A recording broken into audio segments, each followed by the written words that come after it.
जी बेटा, फिर से मैं बता दूं कि एस्टिमेशन आपके पास प्रोसेस है जिसके ज़रिए से आप एस्टिमेट निकालते हैं। एस्टिमेट वो स्पेसिफिक वैल्यू है जो कि एक फार्मूले में पुट करके आप निकालते हैं, और वो एस्टिमेट आपके पास कहाँ से आता है? एस्टिमेटर से। एस्टिमेटर आपके पास रूल या फार्मूला होता है जहाँ से आप वो एस्टिमेट की वैल्यू निकालते हैं। अब एग्जांपल देखिए 12.1 एग्जांपल आप देखिए, इसमें वो कहता है रैंडम सैंपल आपके पास है नॉर्मल डिस्ट्रीब्यूशन का मीन और वेरिएंस के साथ, वैल्यूज़ आपको दी हुई हैं पॉइंट एस्टिमेशन की, और आपने म्यू और सिग्मा स्केयर की वैल्यू निकालनी है। जी गर्ल्स, अब आप देखिए एक्स की वैल्यूज़ आपको दी हुई हैं। यहाँ से आपने क्या किया, म्यू की वैल्यू सबसे पहले निकाली। म्यू की वैल्यू क्या है? Summation X over N. ठीक, समीशन एक्स ओवर एन करके आपके पास वैल्यू आ गई म्यू की, एक्स बार की 28, और एक्स बार की वैल्यू आपकी रिप्रेजेंटेशन है point estimation of population parameter mu. ठीक है, पॉइंट एस्टिमेशन आपके पास क्या है? एक्स बार है। फिर उसके बाद दूसरा उसने सिग्मा स्केयर की रिप्रेजेंटेशन निकाली है, वो आपका स्मॉल एस स्केयर है। कैपिटल एस स्केयर और स्मॉल एस स्केयर, जो कैपिटल एस स्केयर है उसकी वैल्यू है 1/n summation X minus X bar whole square, और जो अनबाइज्ड एस्टिमेटर है उसकी वैल्यू है 1/n summation X minus X bar whole square. आप दोनों वैल्यूज़ इससे निकाल सकती हैं, बाइज्ड एस्टिमेटर ऑफ वेरिएंस भी निकाल सकती हैं और अनबाइज्ड एस्टिमेटर ऑफ वेरिएंस भी निकालती हैं। ये जो वैल्यूज़ आ रही हैं आपकी वेरिएंस की, ठीक है, ये क्या है? ये आपकी सिग्मा स्केयर की रिप्रेजेंटेशन है, पॉइंट एस्टिमेट्स हैं, और ये जो म्यू की वैल्यू है, ये आप एक्स बार की वैल्यू है, ये आपकी म्यू की रिप्रेजेंटेशन है पॉइंट एस्टिमेट के लिए। ठीक, तो इस तरह आपने सीखा कि पॉइंट एस्टिमेशन कैसे निकालते हैं। इसकी एक प्रॉपर्टी है बेटा अनबाइज्डनेस। अनबाइज्डनेस आपके पास ये कॉन्सेप्ट थोड़ा सा आपने फर्स्ट ईयर में डिस्कस किया होता है, और उसमें क्या होता है आपके पास कि आपकी जो एस्टिमेटेड वैल्यू है वो आपकी ट्रू वैल्यू के बराबर अगर आती है तो किसी किस्म की बायस एग्जिस्ट नहीं करती, लेकिन अगर आपके पास इनमें डिफरेंस आ जाता है तो वो पॉजिटिवली या नेगेटिवली बाइज्ड होते हैं। अगर आपके पास एस्टिमेटेड वैल्यू ऑफ टी आपके पास ट्रू वैल्यू के बराबर आ जाएगी तो ये आपके पास अनबाइज्डनेस कहलाएगी। अनबाइज्ड एस्टिमेटर क्या है आपके पास कि जब एक्सपेक्टेड वैल्यू ऑफ टी आपके पास थीटा के बराबर आ जाएगी। ठीक है, और अगर वो बराबर नहीं आती तो क्या होता है? तो ये बाइज्ड एस्टिमेटर होता है। बाइस आपके पास क्या है? Expected value of T minus theta. ये चीज़ आप सैम्पलिंग में भी पढ़ के आई हैं।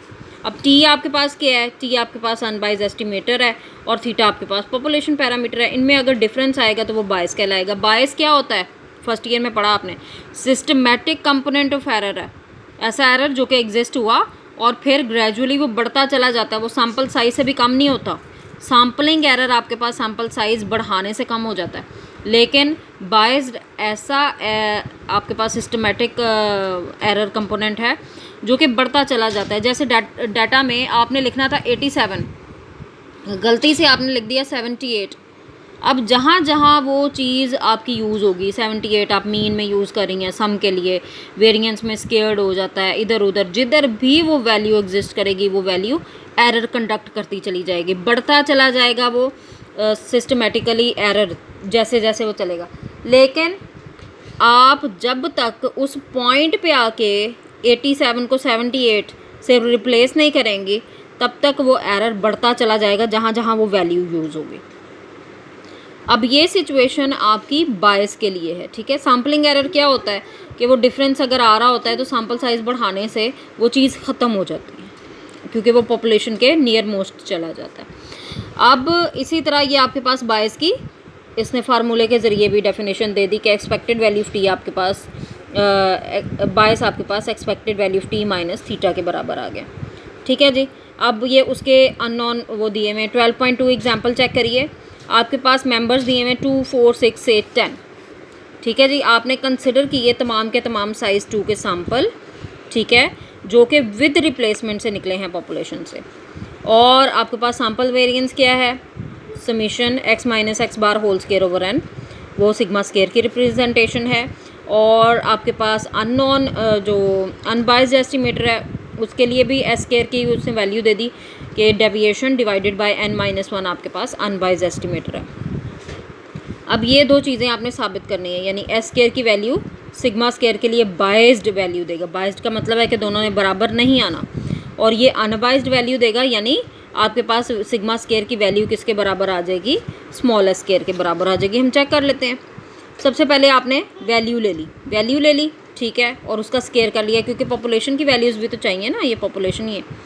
म्यू की वैल्यू निकाल ली आपने, 6 आ गया। सिग्मा स्केयर की वैल्यू निकाल ली, 8 आ गया। अब ये चीज़ें आप सैम्पलिंग में कर चुकी, ये कोई नई चीज़ नहीं है आपके लिए। फिर वो क्या कहता है, वो कहता है साइज़ 2 के विद रिप्लेसमेंट के आपने सैम्पल्स बना लिए। फिर वो क्या कहता है, वो कहता है इसका कैपिटल एस और स्मॉल एस स्केयर निकाल लीजिए। आपको रिकमेंड मैं ये करती हूँ कि आप एक कॉलम बनाएं सैम्पल का, एक कॉलम बनाएं कैपिटल एस स्केयर का, और एक कॉलम बनाएं स्मॉल एस स्केयर का। ये जब आप कॉलम्स बना लेंगी ना, तो फिर इसके बाद आप इनकी डिस्ट्रीब्यूशंस बनाइएगा, वो आपके लिए ज़्यादा इजी काम है। ये जिन्होंने सैम्पल अलहदा बना लिए, फिर वेरिएंसेस अलहदा बना लिए, ये काफ़ी आपका टाइम ऑक्यूपाई कर देंगे, चीज़ें आपकी स्कैटर्ड हो जाएंगी। इस तरह अगर आप एक टेबल की फॉर्म में दे देती हैं तो वो एक बेहतर रिप्रेजेंटेशन आपके पास आ जाएगी। बहरहाल सैम्पल्स निकाल लिए, उसके स्मॉल कैपिटल एस स्केयर के, यानी कि यहाँ पर आपके पास बाइज्ड एस्टीमेट की वैल्यू आपने निकालनी इन सैम्पल्स की। और फिर क्या कर लिया, फिर आपने इसकी फ्रीक्वेंसीज़ टैली मार्क और फ्रीक्वेंसी बना ली। फिर उसके बाद आपने इसकी प्रोबेबिलिटी निकाली। वो कैसे, वो रिलेटिव फ्रीक्वेंसी की फॉर्म में लिखी जाती है प्रोबेबिलिटी, आपको पता ही होगा। जैसे कि आपने सैम्पलिंग में किया, कैसे करते थे, 5 divided by 25, 8 divided by 25, 6 divided by, ये आपके पास वेरिएंसेस की वैल्यू, ठीक। फिर उसके बाद जब आपके पास पी ऑफ एस स्केयर आ गया, आपने क्या किया कि इसको एस स्केयर को इस कॉलम से मल्टीप्लाई कर दिया, तो आपके पास आ गया S square P of S square. अब एक्सपेक्टेड वैल्यू का फार्मूला क्या होता है, एक्सपेक्टेड वैल्यू का फार्मूला होता है summation x, expected value of x का फार्मूला आपके पास होता है summation x F of x या पी ऑफ एक्स, ठीक है। अब यहाँ पर आपके पास एक्स क्या है, एस स्केयर, ठीक है।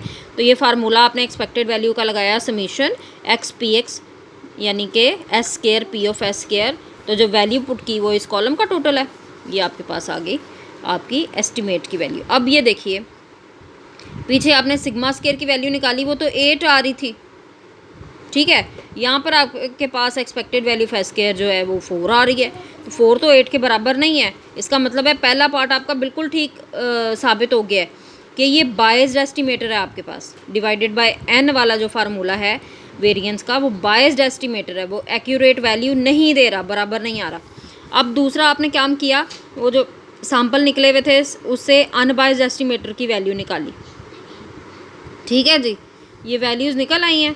जब वैल्यू निकल आई तो फिर आपने इसकी सैम्पलिंग डिस्ट्रीब्यूशन बना ली। उसी तरह से एस स्केयर कैप आपके पास आ गया, फ्रीक्वेंसी उसकी आ गई, ये पी ऑफ एस स्केयर आ गया, और फिर इस कॉलम से इस कॉलम को मल्टीप्लाई करेंगे तो आपके पास क्या आ गया, S square P of S, ठीक है। अब इसका टोटल आपके पास करने से एक्सपेक्टेड वैल्यू एस स्केयर की वैल्यू 8 के बराबर आ जाती है। अब आपको पता है सिग्मा स्केयर की वैल्यू भी 8 है और इस एस्टीमेट की वैल्यू भी 8 है। इसका मतलब है ये अनबायस्ड एस्टीमेटर सिग्मा स्केयर है। क्यों है, क्योंकि ये आपके पास वैल्यू दे रहा है expected value of T is equal to theta, जो आपके पास पीछे आंसर था।